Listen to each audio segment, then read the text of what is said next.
প্রথমেই জেনে নেই আপনি কিভাবে আপনার ভোট কেন্দ্র ও বুথ খুঁজে পাবেন। ভোটের দিন ভোগান্তি এড়াতে আগেই কেন্দ্র ও বুথ নাম্বার জেনে নেওয়া উচিত। এটি জানার তিনটি সহজ উপায় রয়েছে। প্রথমটি হচ্ছে নির্বাচন কমিশনের app smart election management BD অথবা ওয়েবসাইট services.nidw.gov.bd-তে জন্ম তারিখ ও এনআইডি নাম্বার দিয়ে কেন্দ্রের নাম ও সিরিয়াল নাম্বার জানা যাবে। দ্বিতীয় অপশনটি হচ্ছে SMS এর মাধ্যমে।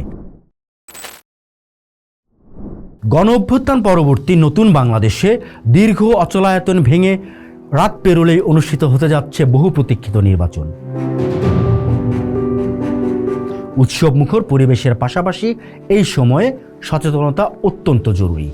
বাংলাদেশ নির্বাচন কমিশন এবং গণপ্রতিনিধিত্ব আদেশ ৭২-এর আলোকে একজন ভোটারের প্রয়োজনীয় তথ্যাবলী নিয়ে আজ একটু কথা বলব। প্রথমেই জেনে নেই আপনি কিভাবে আপনার ভোট কেন্দ্র ও বুথ খুঁজে পাবেন। ভোটের দিন ভোগান্তি এড়াতে আগেই কেন্দ্র ও বুথ নাম্বার জেনে নেওয়া উচিত।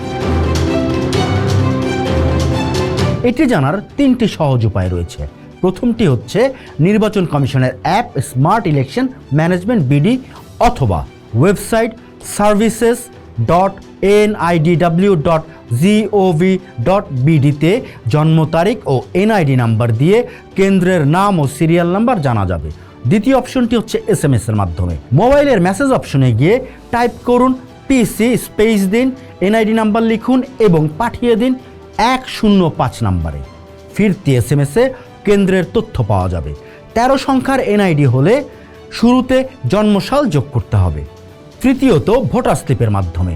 নির্বাচনের আগে স্থানীয়ভাবে বাড়ি বাড়ি পৌঁছে দেয়া ভোটার স্লিপটি সংগ্রহে রাখা সুবিধাজনক।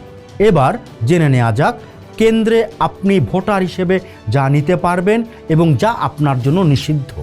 ভোট দেওয়ার জন্য জাতীয় পরিচয়পত্র বা স্মার্ট কার্ড সাথে রাখা সবচেয়ে নিরাপদ। তবে এনআইডি না থাকলেও ভোটার তালিকায় নাম ও ছবি থাকলে ভোট দেওয়া যাবে। ভোট কক্ষে বা গোপন বুথে মোবাইল ফোন, ক্যামেরা বা কোনো রেকর্ডিং ডিভাইস নিয়ে প্রবেশ সম্পূর্ণরূপে নিষিদ্ধ। এছাড়া ম্যাচ, লাইটার বা দাহ্য পদার্থ বহন করা যাবে না। এবার জেনে নেওয়া যাক ভোট প্রদানের ধাপসমূহ নিয়ে।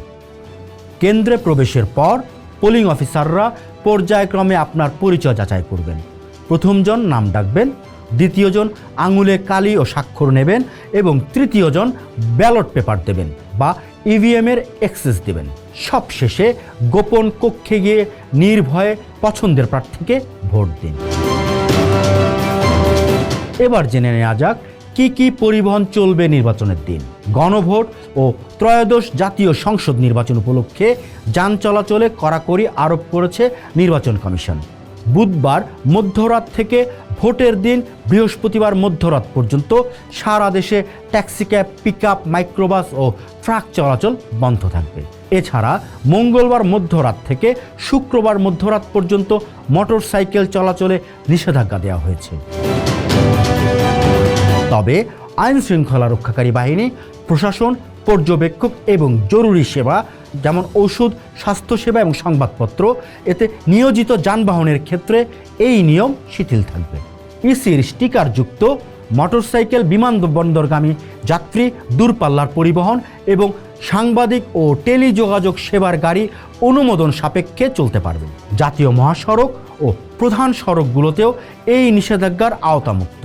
প্রার্থী ও তাদের এজেন্টরা রিটার্নিং কর্মকর্তার অনুমোদন সাপেক্ষে গাড়ি ব্যবহার করতে পারবেন। ভোটারদের যাতায়াতের সুবিধার্থে বিশেষ কিছু ছাড় দেওয়া হয়েছে। নির্বাচন বিশেষজ্ঞদের মতে ভোট দিতে যাওয়ার জন্য ব্যক্তিগত প্রাইভেট কার ব্যবহার করা যাবে। পাশাপাশি Dhaka mass transit company limited জানিয়েছে নির্বাচনের দিন মেট্রো রেল চলাচল স্বাভাবিক থাকবে এবং যাত্রীদের সুবিধার্থে ট্রেনের সংখ্যা বৃদ্ধি করা হবে। সবশেষে নির্বাচনী অপরাধ দমনে মাঠে থাকছে ভ্রাম্যমাণ আদালত। জাল ভোট বা বিশৃঙ্খলার শাস্তি হিসেবে তাৎক্ষণিকভাবে কারাদণ্ড ও জরিমানার বিধান রয়েছে। দীর্ঘ অপেক্ষার পর এই নির্বাচন জনগণের রায়ের প্রতিফলন ঘটাতে যাচ্ছে। তাই নির্ভয়ে নিয়ম মেনে ভোট কেন্দ্রে যান এবং গণতন্ত্রকে সুসংহত করুন। আপনার যাকে যোগ্য মনে হবে তাকে ভোট দিতে অবশ্যই ভোট কেন্দ্রে যান। পোস্ট দেখুন, ভাবুন, করুন। থাকুন পোস্টের সাথেই।